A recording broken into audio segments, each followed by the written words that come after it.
Hello everyone, how are you all doing? I'm Mr. Michael and I'll be taking you through a section on English language, present and past perfect tenses. Present and past perfect tenses. Alright, before we go into this proper, I would like us to take a look at this part of the board. Now, most people speak and they misplace their tenses. They turn to use some other tense for other things they're supposed not to. For example, most people find it difficult to know when to use have and has. Most people find it very difficult to use have and has. So most times, even children, there are some children when they speak, they misplace the use of this have and has. So it's important that now you should understand when you to use have and also when you to use has. Now, when we talk about pronouns, as I used to tell you in class, that a pronoun is a word we use instead of a noun. These words here are pronouns because we make use of them instead of nouns. I, you, we, they go with the auxiliary verb have. I have. You have. We have. They have. But most times I hear people saying they has. And at times it sounds so awkward in the ear. Now, when we come to this where we make use of has, is whenever we have the pronoun she, he, it. She has. He has. It has. So it's not going to be she have. She have many books. He has plenty of toys. Yes, he has. But not he have plenty of toys. Now that is totally wrong when it comes to English language. Now, the past tense for your have and your has is had. So when you're referring to something in the past, actions that have taken place, you don't use have or has. Instead, you use had.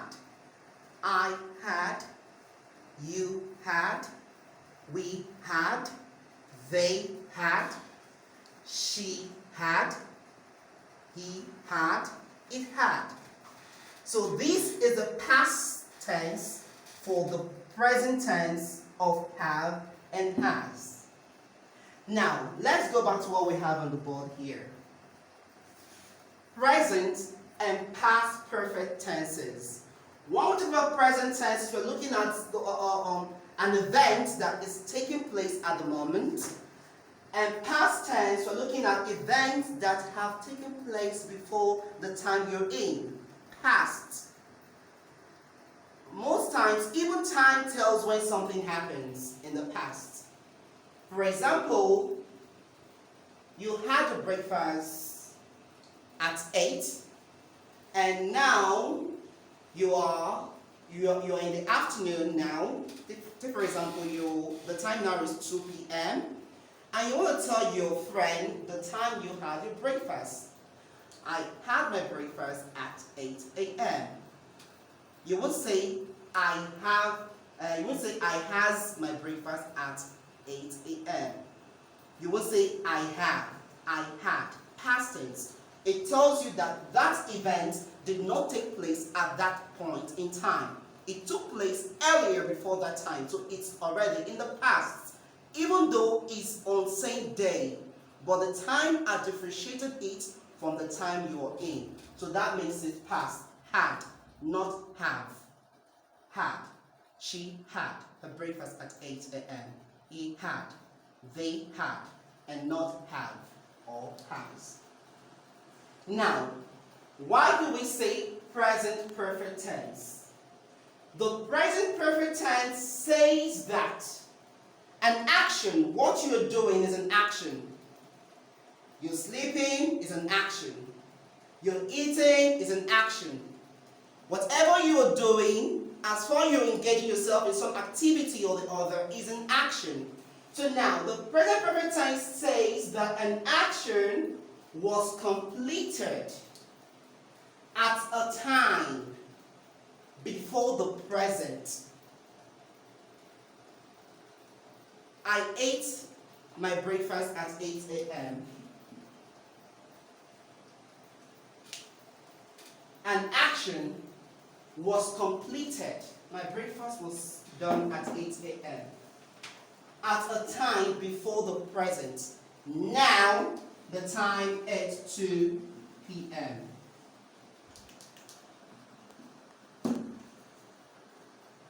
So now, if I want to make a sentence now to tell me that the sentence I'm about to construct is a perfect tense, I will say, I have eaten my breakfast. Now, why do I say I have eaten? Why did I say I had eaten? Have tells the present. Remember, before the present. The present there is uses the word, the verb have.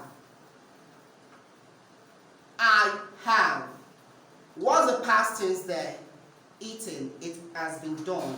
Something that has been done. Because whenever you have in a sentence, you can't say ate, the past tense of the word. No. You say the perfect tense of that sentence. I have eaten. Now, to make this simpler, let's look at something here. The present perfect is formed by using has or have. The present perfect tense. The present perfect tense is formed using your has or have. And the past participle of the verb. And the past participle of the verb. Remember, past an action that has already taken place.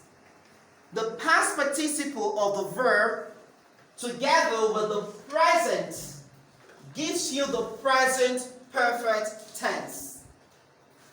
For example, I have watched the movie. I have. Have is the present. And watched is your past participle. I have watched the movie. Just put it at the back of your mind that whenever you're making a present perfect tense, you are using these words, has or have, to tell that the sentence you just made or you're about to make is a present perfect tense. I have watched the movie. Have, underlined, showing the present. Watched, underlined, showing the past participle. Making this sentence a present perfect tense. The baby has eaten his food. The baby has eaten his food. Present, underlined, eaten, past participle, underlined. The baby has eaten his food.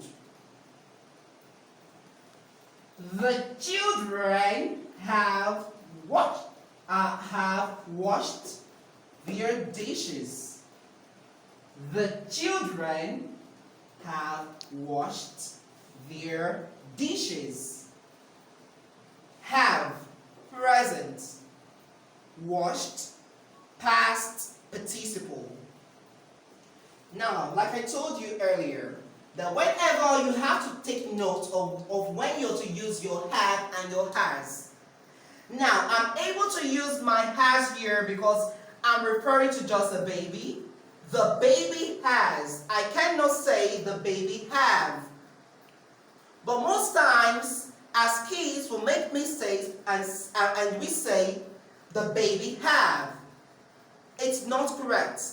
So it's the baby has. I have. The children have. This is because of what? Children here is a plural noun. So we cannot use has for a plural noun. So we're going to use have as we have it on the board. The children have washed their dishes. And we have many other examples on the present perfect tenses. I don't want you to get this confused. The present perfect tense says that an action was completed at the time before the present. The action, I ate my breakfast at 8 a.m. and now it's 2 p.m. An action has already taken place because I took my breakfast at 8 a.m. So I'm not going to tell you that I won't say I have eaten my breakfast. I will tell you I have eaten my breakfast. Now because of what? The action has taken place before the present. Alright. Coming down to past perfect tenses. Let's listen. Past perfect tenses say that an action was completed. Past. An action was completed at a time before another action happened. Something has been done before another thing also happened. So two things passed. The past perfect is formed by combining had with the past participle of the verb. Past participle of the verb. For example, I have here, I had studied, past. Something had been done before another thing also happened. Past. I had studied in China. That means you studied in China. It's now in the past. It's past, it's gone. I had studied in China. Okay, another example here says, I never get up from the table. I never get up from the table before others had finished. This is telling you that these actions have already taken place. You are using the past tense of the present tense of have, had, and you're using the past participle also of the verb, had finished. So whenever you're making a sentence, to tell whether the sentence is a present perfect or past perfect, you have to take note of your have and your had, and also note of your past participle verbs. Eating is been done. Has, present. Have, present. Watched, past. Have, present. Watched, past. While this one had. And the word past participle of the verbs. So whenever you're making a sentence, for example, you're saying, you want to tell somebody that you have danced in a party. Say saying that in the present perfect tense, what do you think it would be? You danced in a party. Now, when you want to say this using the present perfect tense, how will you say it? Will you say, I had danced at the party? Remember, when you say had, you're going down to the past. So to tell about the present perfect tense, it's going to be, I have danced at the party all night. I have danced at the party all night. Okay, it actually looks tricky, but when you bear in mind these verbs, it guides you on knowing if the sentence is a present perfect tense or is a past perfect tense. So I will give you an exercise on this also, and it will guide you on how to construct your sentence correctly. So you're going to calm yourself down and answer the questions when you see them. Thank you.